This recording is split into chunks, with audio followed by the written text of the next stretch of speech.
Hola, muy buenos días y bienvenidos a IPG Patsala de Español. Yo me llamo María Teresa Miramón y soy profesora visitante de la Universidad Jawaharlal Nehru en New Delhi. En esta universidad enseño asignaturas de lengua, literatura e historia de España, como por ejemplo literatura española medieval o literatura española del siglo XX y contemporánea, al igual que historia de España del siglo XX. Y diferentes asignaturas de lengua española.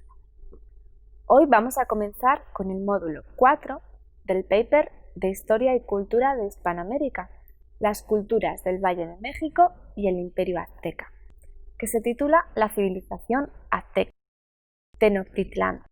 El Imperio Azteca también se ha denominado como la Triple Alianza, ya que se cree que fue conformado mediante una alianza militar entre tres principales estados: los mexicas, con Tenochtitlán como centro, los Alcogua, con su ciudad Texcoco, y los pueblos que sobrevivieron del antiguo Valle de México.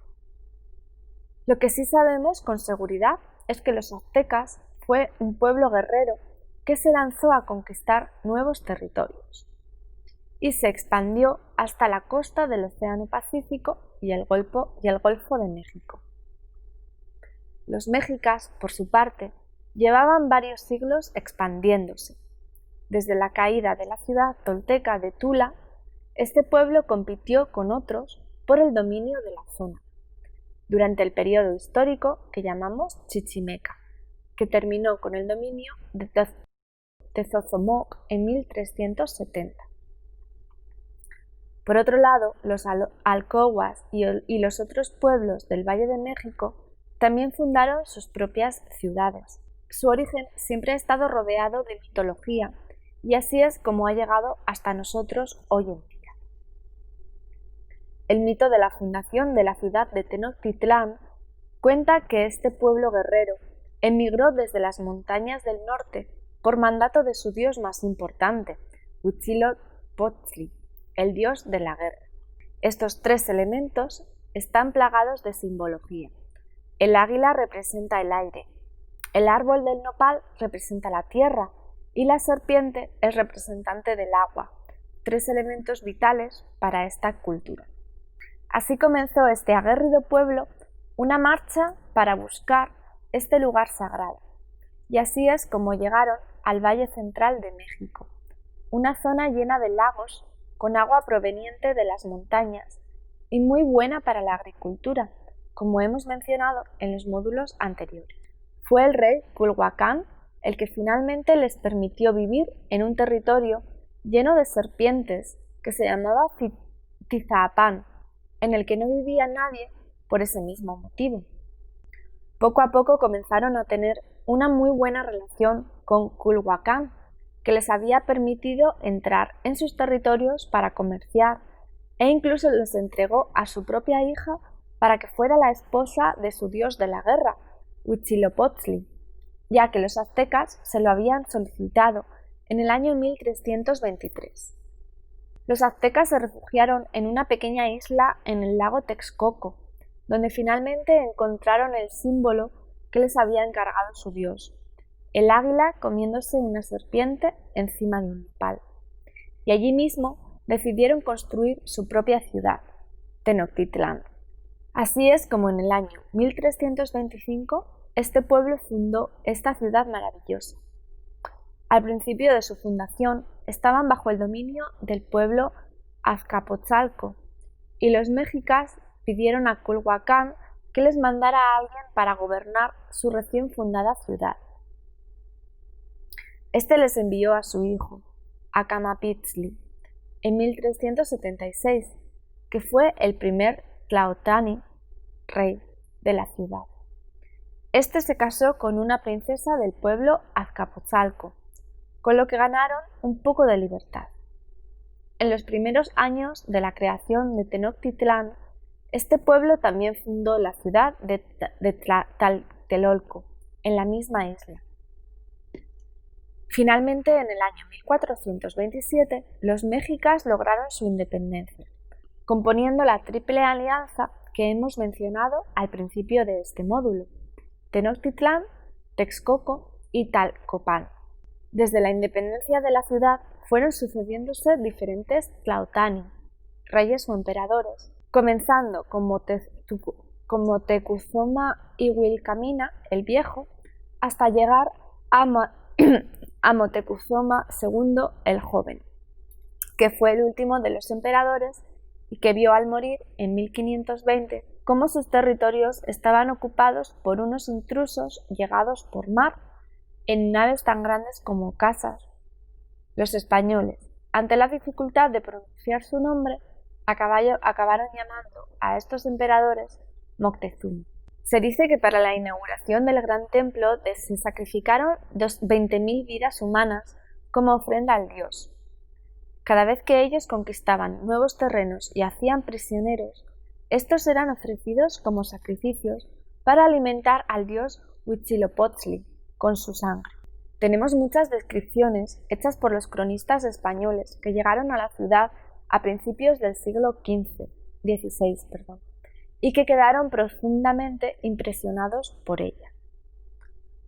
La mayoría de los exploradores que fueron jamás habían visto una urbe tan grande y bien organizada.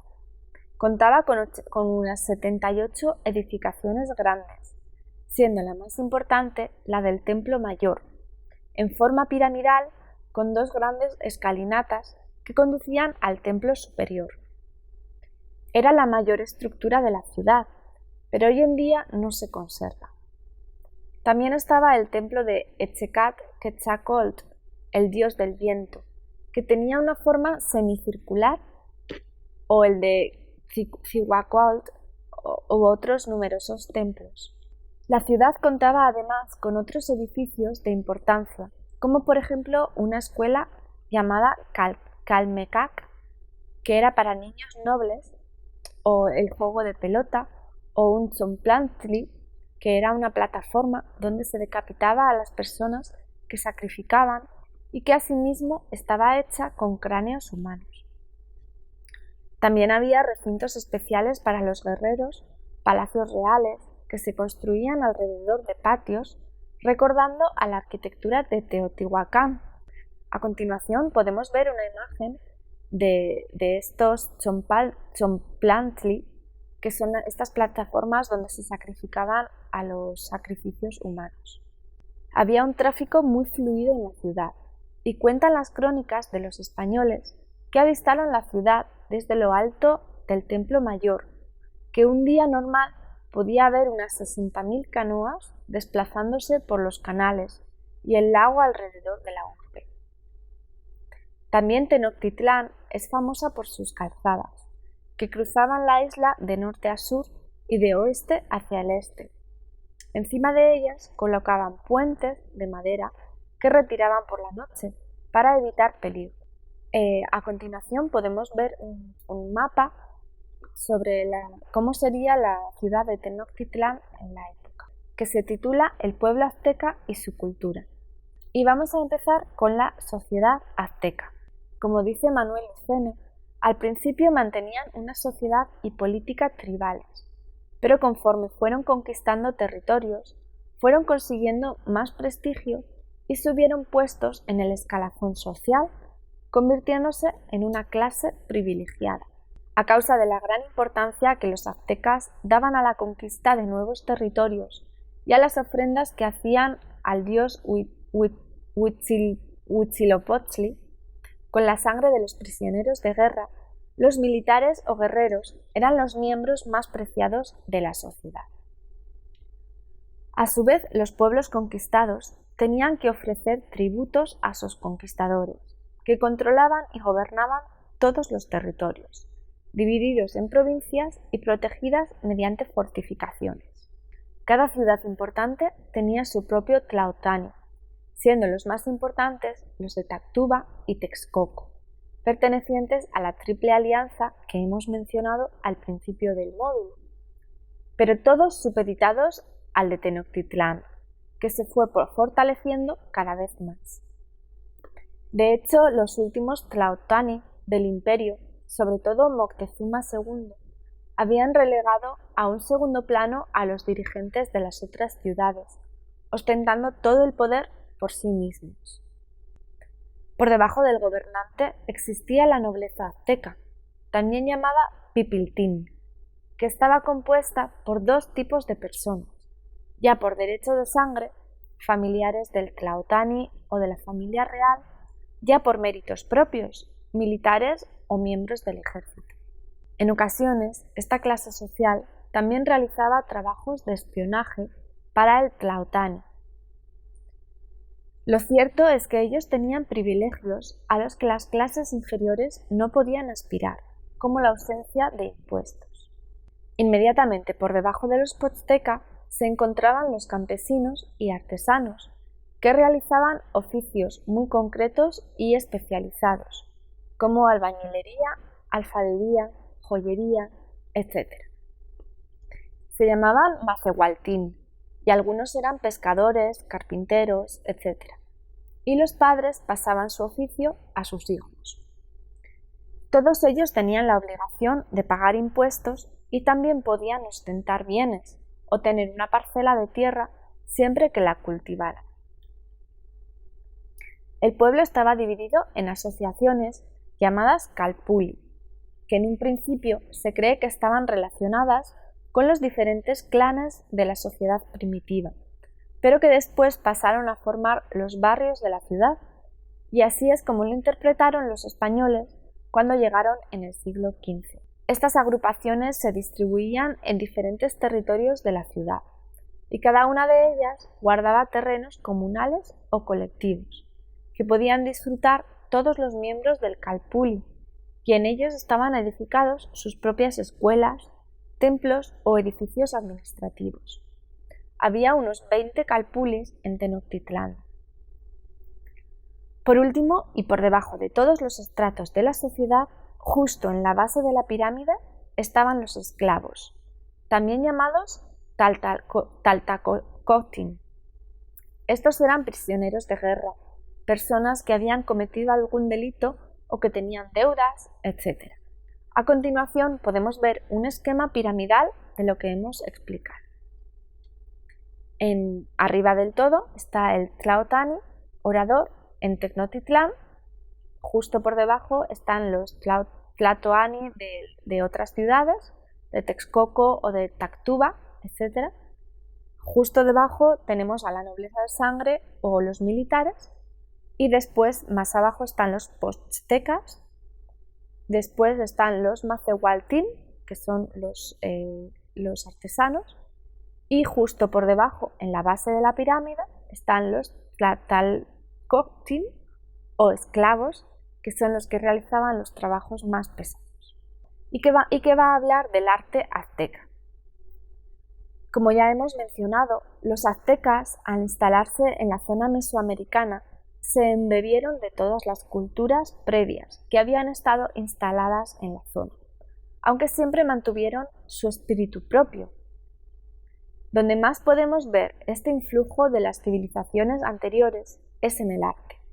La escultura, la cerámica, la joyería, la pintura, el textil, etc. Pero donde mejor se pueden ver los atributos artísticos aztecas es en la escultura. Los aztecas solían utilizar la naturaleza como inspiración, creando piezas de animales o representando objetos cotidianos, pero sus mejores obras estaban destinadas a representar a sus dioses y también a sus reyes. A veces pintaban estas esculturas y les incrustaban piedras preciosas. Eran muy buenos trabajando las piedras preciosas y los metales nobles, como la plata y el oro. A continuación podemos ver en la imagen una pieza de oro que es un ornamento.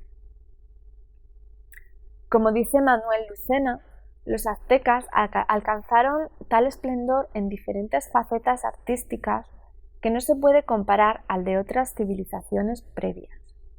Mejoraron las técnicas y fabricaron todo tipo de utensilios y abalorios. Sobre todo, eran muy buenos trabajando la piedra. El atuendo ordinario de los hombres consistía en un taparrabos y un manto anudado sobre el hombro. El de las mujeres, una túnica sin mangas y una falda que iba desde la cintura hasta la pantorrilla. Se calzaban con sandalias de cuero sujetas con correas bordadas. Los ornamentos y aun la calidad de las telas indicaban la condición social de las personas, estando prohibidas las prendas de algodón fino y los adornos a la gente del pueblo. Que va a hablar sobre la religión azteca, puesto que los aztecas tenían una cultura religiosa muy arraigada, no perderían sus costumbres ni sus ritos religiosos, aunque se trasladaran a miles de kilómetros de su región de origen. Cuando llegaron al Valle de México, donde se instalaron, también integraron a alguno de los dioses existentes en las culturas del lugar, pero siguieron alabando a Huitzilopochtli como su dios más importante. A pesar de esto, incluyeron a Tlaloc, el dios de la lluvia, a Tezcatlipoca, el juez de pecadores y orgullosos, y Quetzalcóatl, o la serpiente emplumada, el dios del viento y el aire de su religión. Pero los 4 que hemos mencionado eran los más importantes. De estos 4 dioses eran Huitzilopochtli, el dios de la guerra, y Tlaloc, el dios de la lluvia, cuyos sacerdotes eran los sumos pontífices, y entre sus tareas destacaba la de aconsejar al Tlatoani en asuntos de guerra o política. Para ello solían utilizar a prisioneros de guerra. Normalmente los aztecas intentaban hacer prisioneros en lugar de matar a los pueblos que derrotaban, para así poder utilizarlos como ofrendas a sus dioses. Las llamadas guerras floridas eran iniciadas por los aztecas con el objetivo de conseguir víctimas que ofrecer a sus dioses. Los sacrificios se hacían los días festivos de cada mes, 18 en total, cada uno en honor a un dios, y cada dios requería que la muerte de su sacrificio humano fuera de una manera diferente. Huitzilopochtli necesitaba el corazón y la sangre de la víctima. Tlaloc requería niños enfermos. Teotihuacán, la madre tierra, necesitaba muchachas a las que se les ataba, lanzaba flechas y desollaba, para que después un sacerdote se vistiera con su piel y danzara en honor de la diosa, etc. También había sacrificios voluntarios y rituales para los guerreros más destacados en el combate. Muchas gracias por habernos escuchado.